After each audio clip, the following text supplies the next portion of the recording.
Subscribe now and press the bell icon. Never miss an update. الحمدللہ وکفا وسلام علی عبادہ الذین اصطفى اما بعد فاعوذ باللہ من الشیطان الرجیم بسم اللہ الرحمن الرحیم فلا تقل لهما اف ولا تنہرهما وقل لهما قولا کریما صدق اللہ العظیم۔ محترم سامعین اکرام، اللہ رب العزت نے قرآن مقدس کے اندر ارشاد فرمایا فلا تقل لهما اف ولا تنہرهما وقل لهما قولا کریما۔ اس آیت کا مطلب یہ ہے کہ تم اپنے والدین کے سامنے کسی معاملے میں اف تک نہ کرو، نہ ان کو جھڑکو بلکہ ان کے ساتھ نرمی سے پیش آؤ۔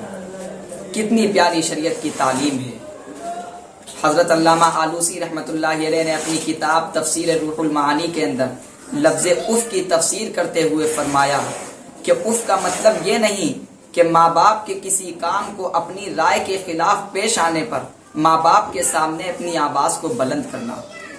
اف کا مطلب یہ نہیں کہ ماں باپ کے کسی کام کو اپنی عقل کے خلاف پیش آنے پر ماں باپ کو جھڑکنا، ان سے برے لہجے میں بات کرنا، بلکہ اف کا مطلب یہ ہے کہ والدین کے کسی کام کو اپنی عقل کے خلاف پیش آنے پر والدین کے سامنے ماتھے پر شکن لے آنا۔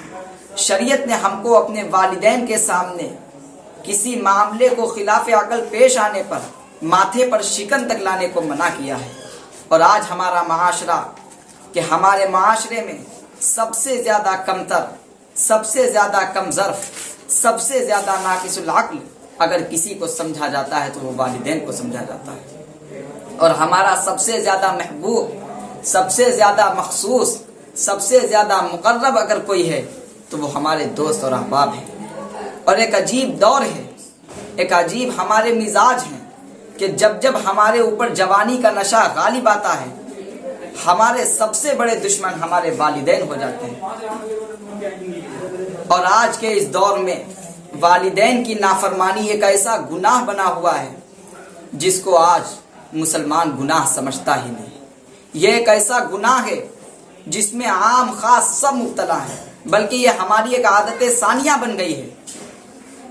یاد رکھیے، کوئی کتنا بھی بڑا عابد کیوں نہ ہو، کتنا بھی بڑا زاہد ہی کیوں نہ ہو، کتنا بھی بڑا تہجد گزار ہو، کتنا بھی بڑا عبادت کرنے والا ہو، دین کے حکموں پر چلنے والا ہو، سنتوں پر عمل کرنے والا ہو، راتوں کی تنہائیوں میں اٹھ کر اللہ کے سامنے گڑ گڑانے والا ہو، کوئی وقت کا کتب ہی کیوں نہ ہو، وقت کا ابدال ہی کیوں نہ ہو، وقت کا امام ہی کیوں نہ ہو، لیکن اگر اس کو موت اس حالت میں آئی ہے کہ اس کے والدین اس سے ناراض تھے یا اس کے والدین کو اس کی طرف سے تکلیف پہنچی تھی، تو اللہ رب العزت کے یہاں اس کا عابد ہونا، اس کا زاہد ہونا، اس کا تہجد گزار ہونا، اس کا دین کے حکموں پر چلنا، اس کا شریعت کا متبع ہونا، اور اس کا تمام عبادتوں کے مجموعے کو اپنے اندر جمع کرنا، اور اس کا وقت کا کتب ہونا، اس کا وقت کا ابدال ہونا، اس کا وقت کا امام ہونا، اس کو جنت نہیں لے جا سکتا۔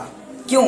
اس لیے کہ حضور پاک صلی اللہ علیہ وسلم نے فرمایا کہ حشر کے میدان میں جب حساب و کتاب ہو رہا ہوگا تو ایک ایسا شخص پہنچے گا جس کے پاس نیکیوں کے بہت سارے دفتر ہوں گے، اس کی نیکیوں میں نمازیں بھی ہوں گی، روزے بھی ہوں گے، صدقہ خیرات بھی ہوں گی، سنتیں بھی ہوں گی، ماں باپ کی اطاعت اور فرما برداری بھی ہوگی، تمام ساری عبادتوں کو جمع کر کے وہ وہاں پہنچے گا۔ یہاں تک کہ حدیث کا مفہوم ہے کہ اس کی نیکیوں کے دفتر پہاڑوں سے زیادہ ہوں گے۔ اہل محشر اس کی نیکیوں کو دیکھ کر حیران ہوں گے کہ کتنا بڑا متقی شخص ہے یہ، کتنا بڑا پرہیزگار شخص ہے یہ۔ لیکن جب اس کی ان نیکیوں کے دفتروں کو میزان عمل میں رکھا جائے گا تو نیکیوں کا پلڑا جھک جائے گا، گناہوں کا پلڑا اٹھ جائے گا۔ وہ شخص منتظر ہوگا کہ عن قریب مجھ کو جنت کا پروانہ ملنے والا ہے۔ تھوڑی دیر میں گناہوں کے پلڑے میں ایک کاغذ کا پرزہ گرے گا جس کی وجہ سے نیکیوں کا پلڑا جھک جائے، نیکیوں کا پلڑا اٹھ جائے گا اور گناہوں کا پلڑا جھک جائے گا۔ اللہ رب العزت کی طرف سے حکم ہوگا کہ اس کو جہنم میں ڈھکیل دو۔ وہ شخص کہے گا اے پروردگار عالم، میں جہنم میں تو جا رہا ہوں، آپ نے میرے لیے جہنم کا حکم تو دے دیا ہے، لیکن مجھے بتایا جائے کہ آخر اس کاغذ کے پرزے کے اندر کون سا گناہ لکھا ہے جس کی وجہ سے آج ہماری ساری زندگی کی نیکیاں ختم ہو گئی۔ آخر اس کاغذ کے پرزے کے اندر کون سا گناہ لکھا ہے جس نے آج ہماری ساری زندگی کی نیکیوں پر پانی پھیر دیا؟ آج ہماری ساری زندگی کی نیکیاں ہمیں سہارا نہ دے سکی، ہمیں آسرا نہ دے سکی، ہمیں جنت تک نہ پہنچا سکی۔ اے پروردگار عالم بتائیے تو صحیح، اس کاغذ کے پرزے کے اندر کون سا گناہ لکھا ہے جس کی وجہ سے آج نہ ہماری تہجد کام آئی، آج نہ ہماری نمازیں کام آئی، آج نہ ہمارا راتوں کی تاریکیوں میں اٹھ کر آپ سے گڑ گڑانا کام آیا۔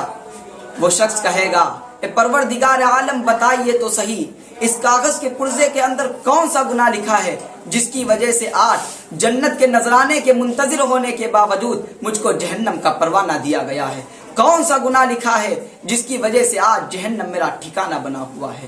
قدرت کی طرف سے جواب آئے گا کہ ہاں، تو پوری زندگی نمازیں پڑھتا رہا، تو پوری زندگی روزے رکھتا رہا، تو پوری زندگی متبع شریعت بنا رہا، تو پوری زندگی والدین کی فرما برداری کرتا رہا، تمام عبادتوں کو تو اپنے وقت پر انجام دیتا رہا، لیکن زندگی میں ایک مرتبہ تو نے اپنے والدین سے اونچی آواز میں بات کی تھی۔ اس اونچی آواز میں بات کرنے کی وجہ سے تیرے والدین کے دل پر ٹھیس پہنچی تھی۔ اس اونچی آواز سے بات کرنے کا گناہ اس کاغذ کے پرزے کے اندر لکھا تھا، جس نے آج تیری ساری نیکیوں پر پانی پھیر دیا۔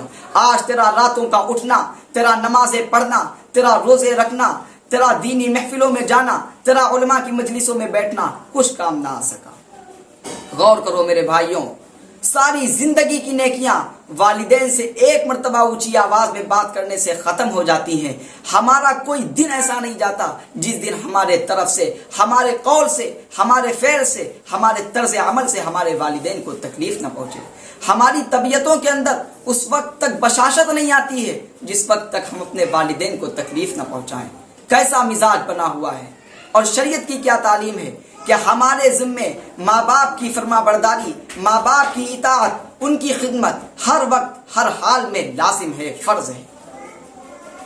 اور یہ بات میں نہیں کہتا، والدین کی اطاعت، ان کی فرما برداری ہمارے ذمے ہر حال میں دنیاوی امور میں لازم ہے۔ یہ بات حضور پاک صلی اللہ علیہ وسلم کے دور میں ایک واقعہ پیش آیا۔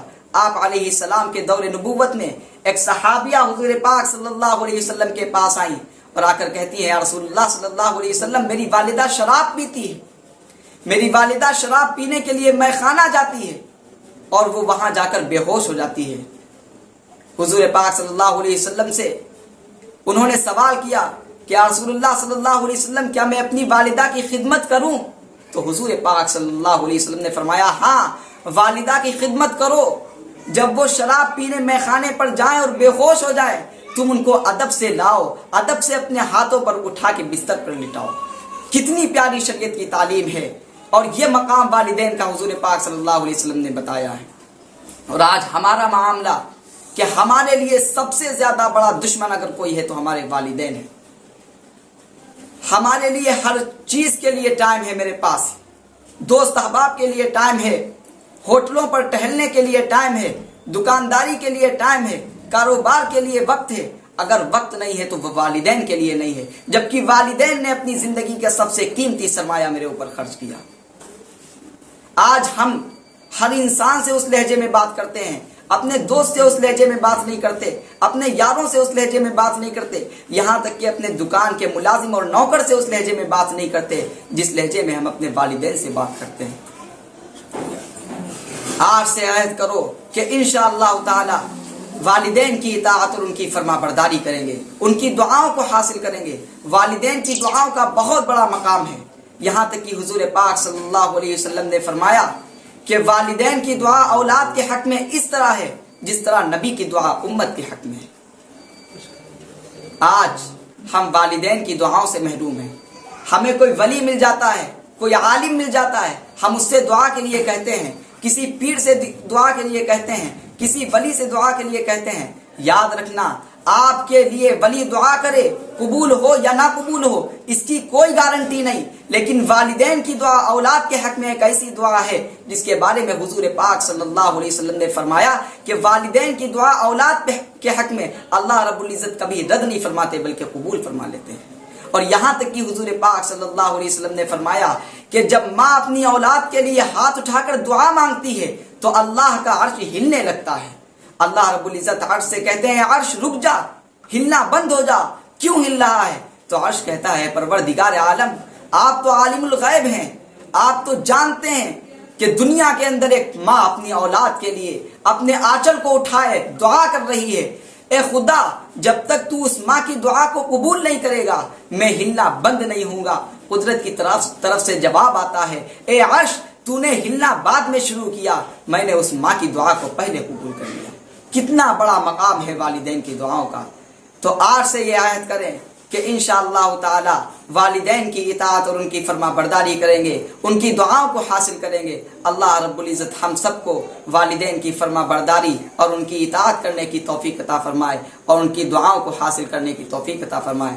آمین. وآخر الدعوانا الحمدللہ.